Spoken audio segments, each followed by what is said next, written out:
Dalam Bapa dan Putra dan Roh Kudus. Amin. Allah yang penuh kasih, puji syukur kami aturkan kepadamu atas karunia kebaikan dan kemurahan hatimu. Kami kau ajak untuk merenungkan tentang penderitaan, tentang salib, tentang penolakan.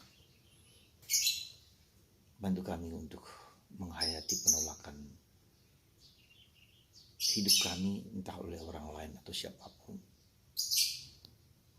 supaya kami bisa tahu bahwa Engkau selalu menerima kami, apapun juga. Terpujilah namamu kini dan sepanjang segala masa. Amin. Para saudaraku terkasih, hari ini dalam bacaan pertama kita mendengar bagaimana Nabi Yeremia yang ditolak oleh orang sejamannya pada waktu itu. Dia diperlakukan dengan tidak semena-mena, bahkan pernah dimasukkan ke dalam sumur karena orang menolak apa yang dia wartakan, menolak apa yang dikatakannya yang berasal dari Tuhan. Hal yang mirip, bahkan lebih ngeri daripada itu adalah Yesus sendiri. Orang menolak dia, orang mau membunuh dia, orang mau melempari dia, orang mau merajam dia. Ya. Dan karena Yesus dianggap mengaku sebagai Allah. Jadi pengalaman penolakan itu adalah pengalaman yang terjadi dalam hidup kita manusia. Pengalaman setiap orang akan mengalami penolakan-penolakan. Entah itu terutama dari dirinya sendiri, bisa saja dia menolak dirinya sendiri. Aku benci akan diriku sendiri, bisa jadi. Dia menolak dirinya sendiri. Bisa saja orang di sekitar kita yang tidak cocok, tidak paham, tidak sepaham, sepikiran, seperasaan dengan kita. Bisa saja. Ya. Kita juga ditolak oleh orang-orang sedekat dengan kita. Dan atau juga kita ditolak karena perbuatan-perbuatan baik kita yang orang lain tidak suka. Jadi ada banyak alasan dan banyak maksud di mana orang tidak diterima oleh orang lain. Dan ini mau menunjukkan kepada kita juga akan pribadi Yesus yang ditolak, yang dibunuh, ya. Bahkan diperlakukan dengan kejam oleh orang-orang sejamannya yang menganggap Yesus sebagai Allah. Dan itulah alasannya kenapa Yesus ditolak. Yesus mengatakan, ya, kalau kamu menolakku, lihatlah pekerjaan-pekerjaanku.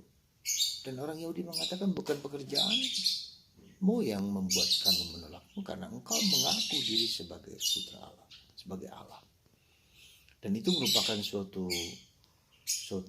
hujatan, suatu yang tabu bagi orang Yahudi ketika seorang mengaku sebagai Allah. Ya. Dan itulah juga yang menjadi alasan besar kenapa orang-orang Yahudi menolak Yesus.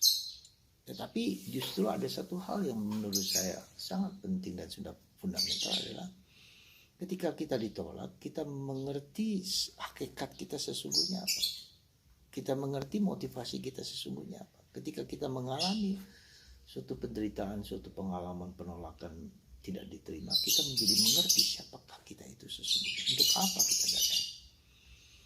Ya, untuk apa kita di dunia itu?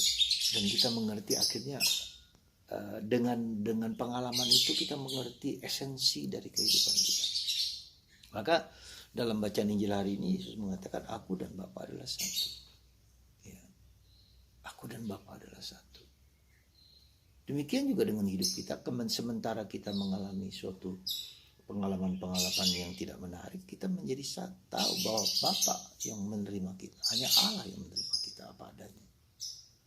Hanya Tuhan yang mengakui kita apa adanya. Dan ini yang harus menjadi kebenaran yang tidak hanya objektif bahwa Tuhan menerima kita apa adanya. Sebesar, sesulit, seberat apapun. Kita bisa melihat bagaimana Yesus memperlakukan wanita yang kedapatan berbuat zina, memperlakukan wanita di sumur. Itu semua adalah suatu bentuk di mana kita mengalami Allah. Ya, tahu identitas kita, hakikat kita yang sesungguhnya. Jadi para saudara, mari kita melihat diri kita, pengalaman hidup kita. Ketika kita mengalami salib, ketika kita mengalami penolakan, ketika kita mengalami apapun, kita akan mencari apa yang hakikat, esensi yang paling penting. Dan itu terjadi pada Yesus. Yesus mengatakan, aku dan Bapa adalah satu. Kalian menolak saya tidak apa-apa, tapi saya tidak pernah tidak taat kepada Tuhan. Tak pernah meninggalkan Tuhan, dan Tuhan tidak pernah meninggalkan kita. Dan itulah janji Tuhan yang sangat fundamental. Tuhan tak pernah meninggalkan kita. Seberat, sesulit, sekejam apapun perbuatan kita, Tuhan tak pernah meninggalkan kita. Maka mari saudaraku terkasih, kita bersyukur dan berterima kasih mempunyai Tuhan yang selalu setia, kapanpun, dimanapun, saat apapun. Dan itu ditunjukkan juga dalam peristiwa Paskah ini. Bentar lagi kita akan memasuki masa Paskah di mana Tuhan menerima kita apa adanya. Tuhan memberkati Anda dan saya. Semoga pengalaman penerimaan cinta Tuhan yang agung ini tetap menjadi fondasi kita dalam menjalankan hidup ini. Terpujilah nama-Mu dan berkat-Mu atas anak semua, kita semua dalam Bapa, Putra, dan Roh Kudus. Amin.